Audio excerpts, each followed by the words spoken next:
أعوذ بالله من الشيطان الرجيم. بسم الله الرحمن الرحيم. سبحان الذي أسرى بعبده ليلا من المسجد الحرام إلى المسجد الأقصى الذي باركنا حوله لنريه من آياتنا إنه هو السميع البصير. وآتينا موسى الكتاب وجعلناه هدى لبني إسرائيل ألا تتخذوا من دوني وكيلا ذرية من حملنا مع نوح إنه كان عبدا شكورا. وقضينا إلى بني إسرائيل في الكتاب لتفسدن في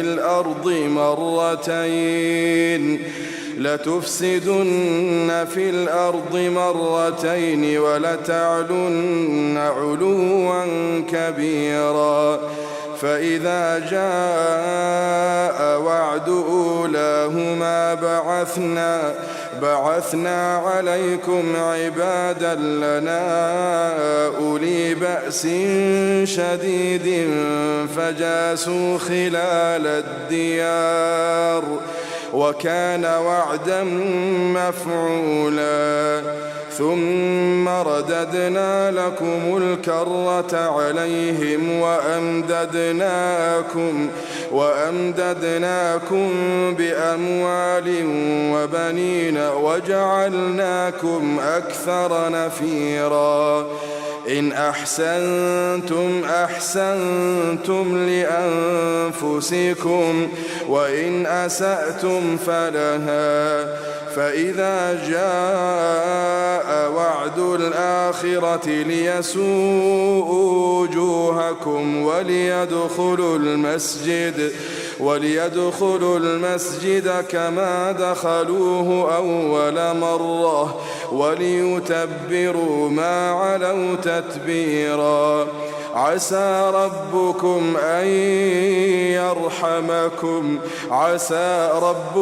أن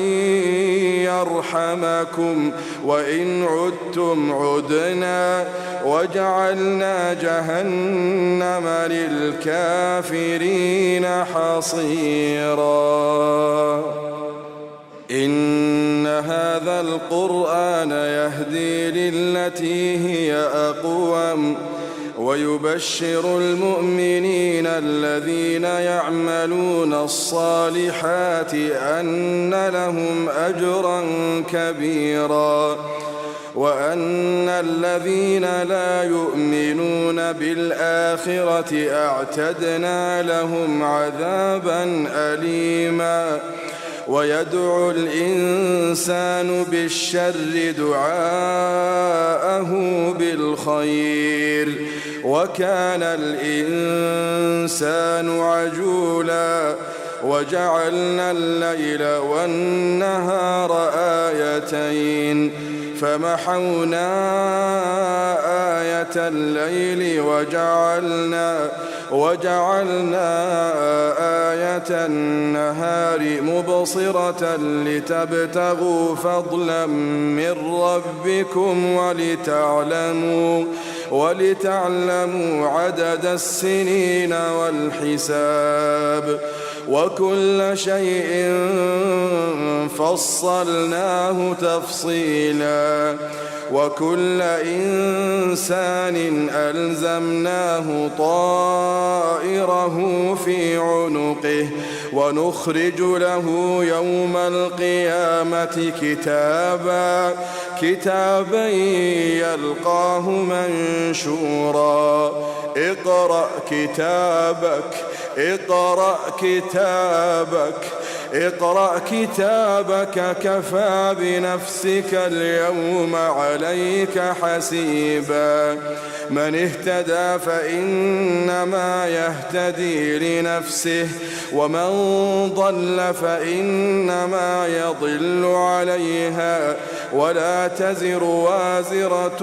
وزر أخرى وما كنا معذبين حتى نبعث رسولا وإذا أردنا أن نهلك قرية أمرنا متر فيها ففسقوا فيها فحق عليها القول فدمرناها تدميرا وكم أهلكنا من القرون من بعد نوح وكفى بربك بذنوب عباده خبيرا بصيرا من كان يريد العاجلة عجلنا له فيها ما نشاء لمن نريد ثم جعلنا له جهنم يصلاها مذموما مدحورا ومن أراد الآخرة وسعى لها سعيها وهو مؤمن فأولئك كان سعيهم مشكورا كلا نمد هؤلاء وهؤلاء من عطاء ربك وما كان عطاء ربك محظورا انظر كيف فضلنا بعضهم على بعض وللآخرة أكبر درجات وأكبر تفضيلا لا تجعل مع الله إلها آخر فتقعد مذموما مخذولا وقضى ربك ألا تعبدوا إلا إياه وبالوالدين إحسانا إما يبلغن عندك الكبر أحدهما أو كلاهما فلا تقل لهما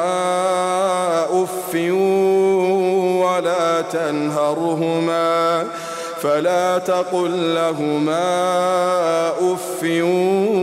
ولا تنهرهما وقل لهما قولا كريما واخفض لهما جناح الذل من الرحمة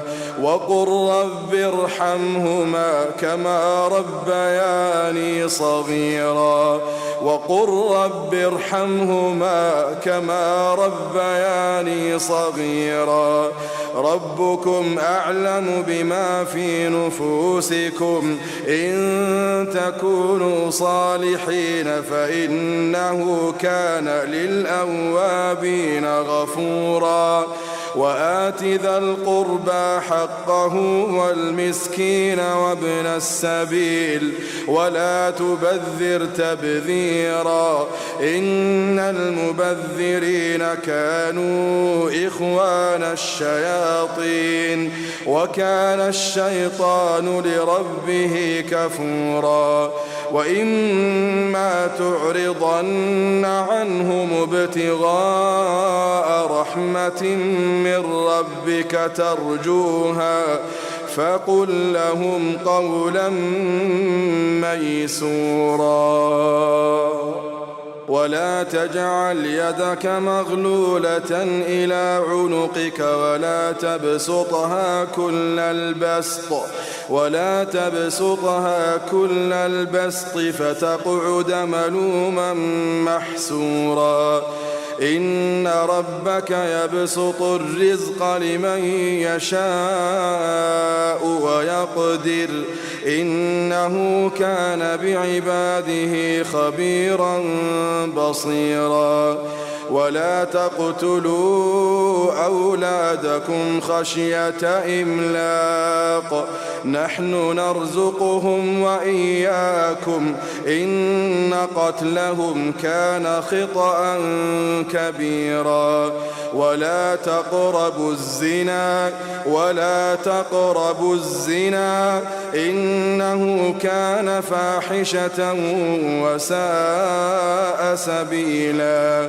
ولا تقتلوا النفس التي حرم الله إلا بالحق ومن قتل مظلوما فقد جعلنا لوليه سلطانا فلا يسرف في القتل إنه كان منصورا ولا تقربوا مال اليتيم إلا بالتي هي أحسن حتى يبلغ أشده وأوفوا بالعهد إن العهد كان مسؤولا وأوفوا الكيل إذا كلتم وزنوا بالقسطاس المستقيم ذلك خير وأحسن تأويلا ولا تقف ما ليس لك به علم إن السمع والبصر والفؤاد كل أولئك كان عنه مسؤولا ولا تمش في الأرض مرحا إنك لن تخرق الأرض ولن تبلغ الجبال طولا كل ذلك كان سيئه عند ربك مكروها ذلك مما أوحى إليك ربك من الحكمة ولا تجعل مع الله إلها آخر فتلقى في جهنم ملوما مدحورا أفأصفاكم ربكم بالبنين واتخذ من الملائكة إناثا إنكم لتقولون قولا عظيما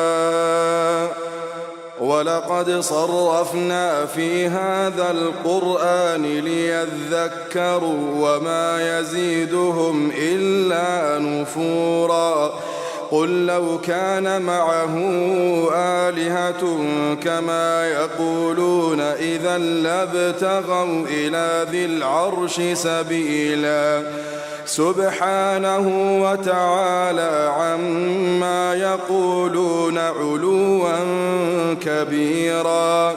تسبح له السماوات السبع والأرض ومن فيهن وإن من شيء إلا يسبح بحمده ولكن لا تفقهون تسبيحهم إنه كان حليما غفورا وإذا قرأت القرآن جعلنا بينك وبين الذين لا يؤمنون بالآخرة حجابا مستورا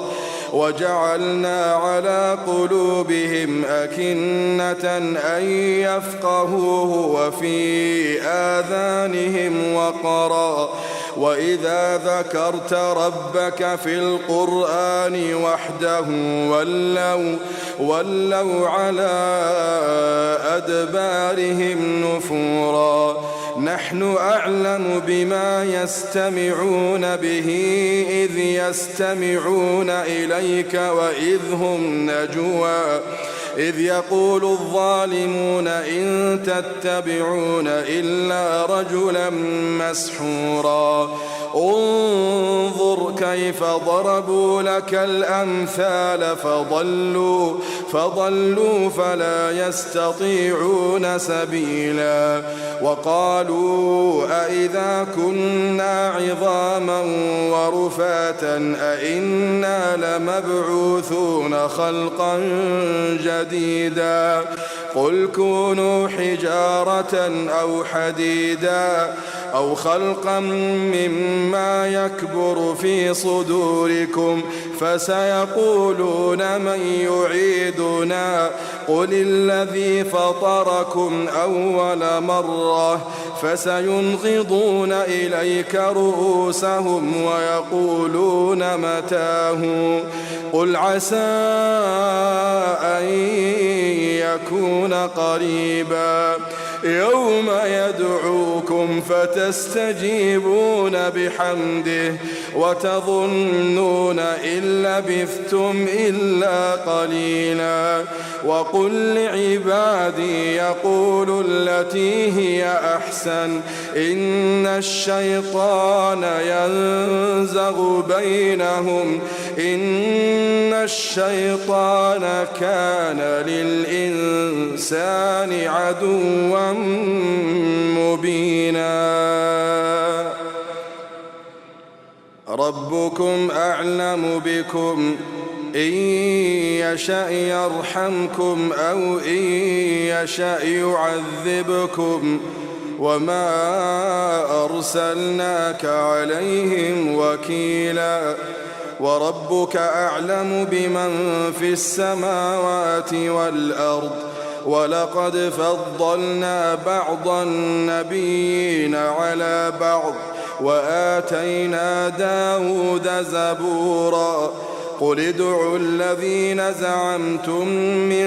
دونه فلا يملكون كشف الضر عنكم ولا تحويلا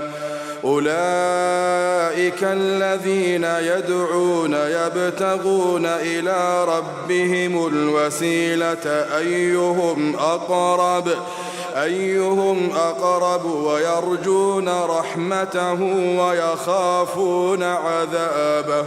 ويرجون رحمته ويخافون عذابه إن عذاب ربك كان محذورا وإن من قرية إلا نحن مهلكوها قبل يوم القيامة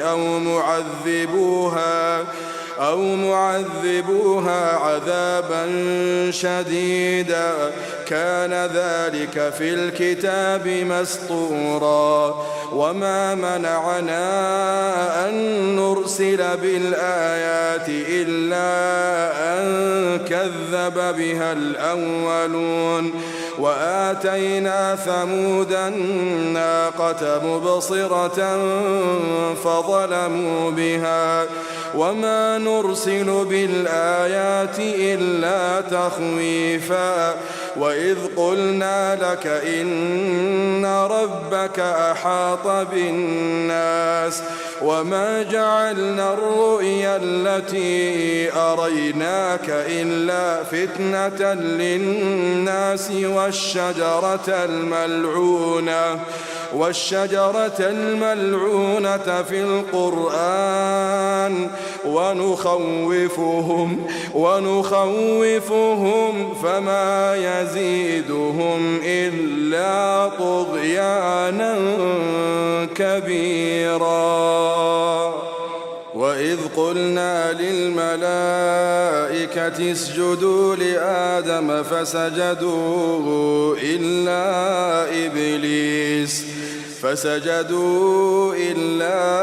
إبليس قال أأسجد لمن خلقت طينا قال أرأيتك هذا الذي كرمت علي لئن أخرتني إلى يوم القيامة لأحتنكن ذريته إلا قليلا قال اذهب فمن تبعك منهم فإن جهنم جزاؤكم جزاء موفورا واستفزز من استطعت منهم بصوتك وأجلب عليهم بخيلك ورجلك وشاركهم في الأموال والأولاد وعدهم وما يعدهم الشيطان إلا غرورا إن عبادي ليس لك عليهم سلطان إن عبادي ليس لك عليهم سلطان وكفى بربك وكيلا ربكم الذي يزجي لكم الفلك في البحر لتبتغوا من فضله إنه كان بكم رحيما وإذا مسكم الضر في البحر ضل من تدعون إلا إياه فلما نجاكم إلى البر أعرضتم وكان الإنسان كفورا أفأمنتم أن يخسف بكم جانب البر أو يرسل عليكم حاصبا ثم لا تجدوا لكم وكيلا أم أمنتم أن يعيدكم فيه تارة أخرى فيرسل عليكم قاصفا من الريح فيغرقكم بما كفرتم ثم لا تجدوا لكم علينا به تبيعا ولقد كرمنا بني آدم وحملناهم في البر والبحر ورزقناهم من الطيبات وفضلناهم على كثير ممن خلقنا تفضيلا يوم ندعو كل أناس بإمامهم فمن أوتي كتابه بيمينه فأولئك يقرؤون كتابهم ولا يظلمون فتيلا ومن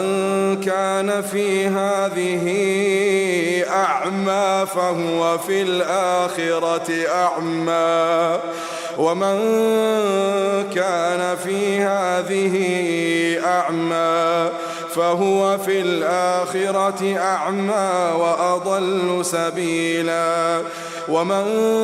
كان في هذه أعمى فهو في الآخرة أعمى وأضل سبيلا وإن كادوا ليفتنونك عن الذي أوحينا إليك لتفتري علينا غيره وإذا لاتخذوك خليلا ولولا أن ثبتناك لقد كدت تركن إليهم شيئا قليلا إذا لأذقناك ضعف الحياة وضعف الممات ثم لا تجد لك علينا نصيرا وإن كادوا ليستفزونك من الأرض ليخرجوك منها وإذا لا يلبثون خلافك إلا قليلا سنة من قد أرسلنا قبلك من رسلنا ولا تجد لسنتنا تحويلا أقم الصلاة لدلوك الشمس إلى غسق الليل وقرآن الفجر إن قرآن الفجر كان مشهودا ومن الليل فتهجد به نافلة لك عسى أن يبعثك ربك مقاما محمودا وقل رب أدخلني مدخل صدق وأخرجني مخرج صدق واجعل لي من لدنك سلطانا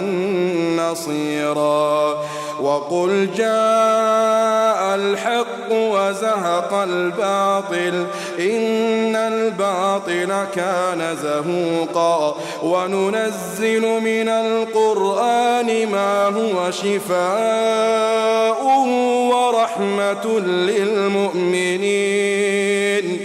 ورحمة للمؤمنين ولا يزيد الظالمين إلا خسارا وإذا أنعمنا على الإنسان أعرض ونأى بجانبه وإذا مسه الشر كان يئوسا قل كل يعمل على شاكلته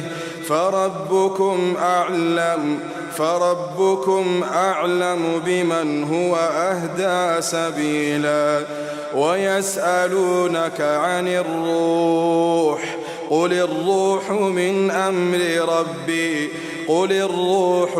أمر ربي وما أوتيتم من العلم إلا قليلا ولئن شئنا لنذهبن بالذي أوحينا إليك ثم لا تجد لك به علينا وكيلا إلا رحمة من ربك إن فضله كان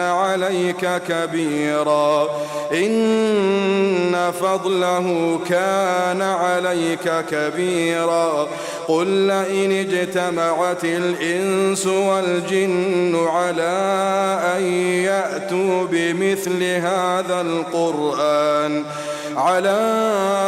يأتوا بمثل هذا القرآن لا يأتون بمثله ولو كان بعضهم لبعض ظهيرا ولقد صرفنا للناس في هذا القرآن من كل مثل فأبى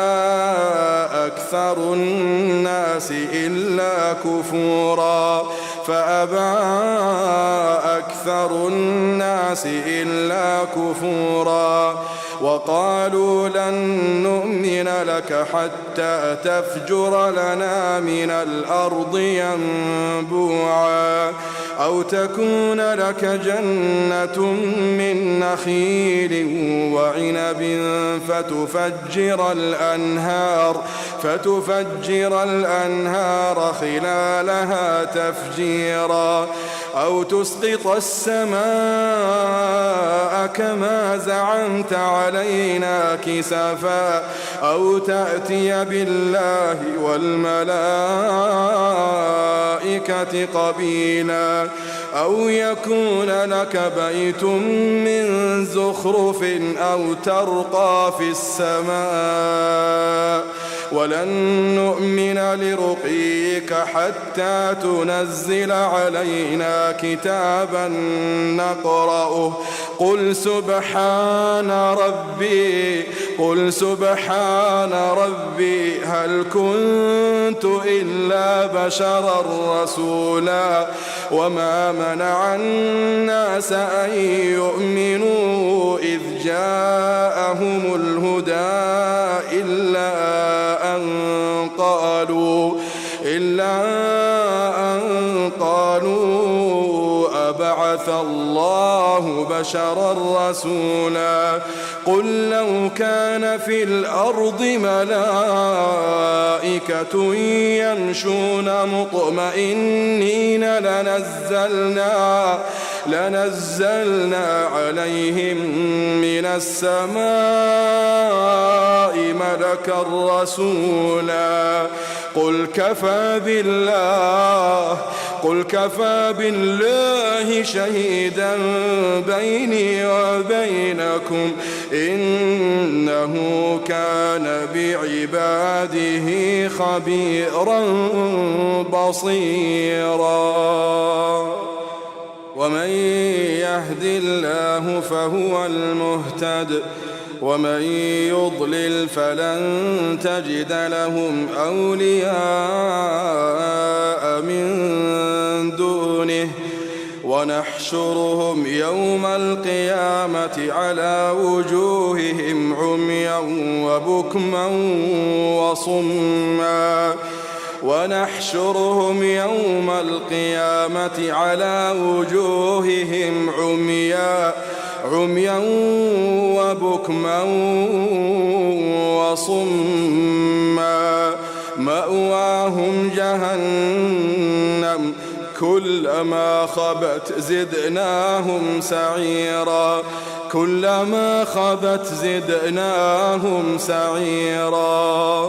اللهم إنا نستغيثك ذلك جزاؤهم بأنهم كفروا بآياتنا وقالوا أئذا كنا عظاما ورفاتا أئنا لمبعوثون خلقا جديدا أولم يروا أن الله الذي خلق السماوات والأرض قادر على أن يخلق مثلهم وجعل لهم أجلا لا ريب فيه فأبى الظالمون إلا كفورا قل لو أنتم تملكون خزائن رحمة ربي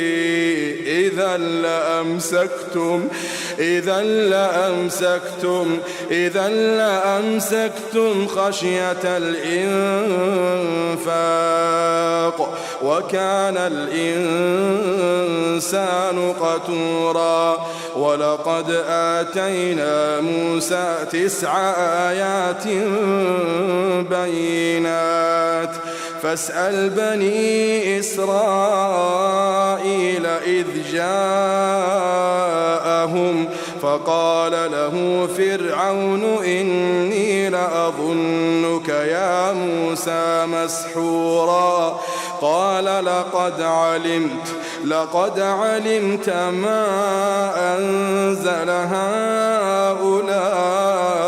إلا رب السماوات والأرض بصائر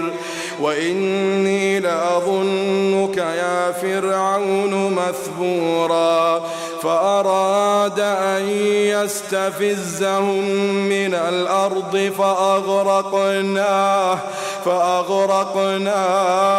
فأغرقناه ومن معه جميعا وقلنا من بعده لبني إسرائيل اسكنوا الأرض فإذا جاء وعد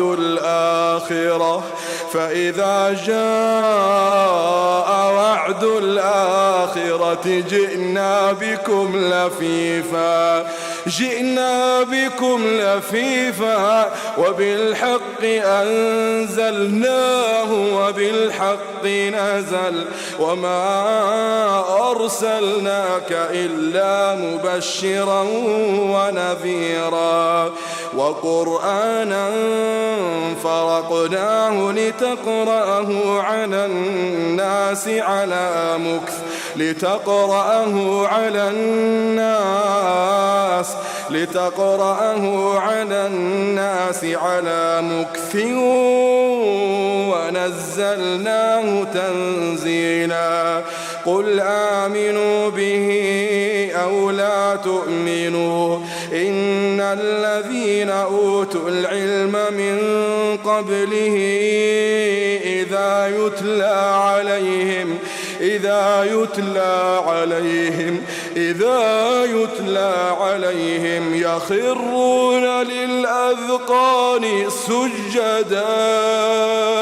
يخرون للأذقان سجدا ويقولون سبحان ربنا إن كان وعد ربنا لمفعولا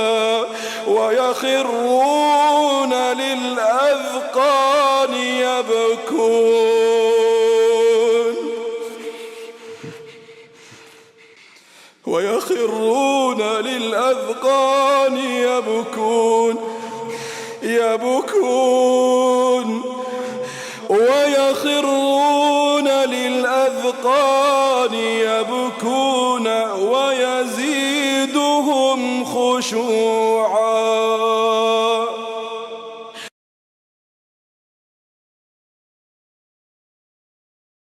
قل ادعوا الله أو ادعوا الرحمن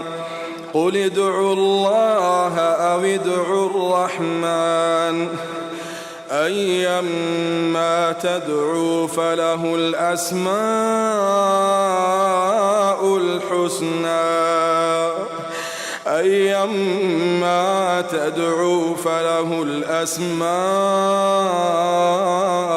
الحسنى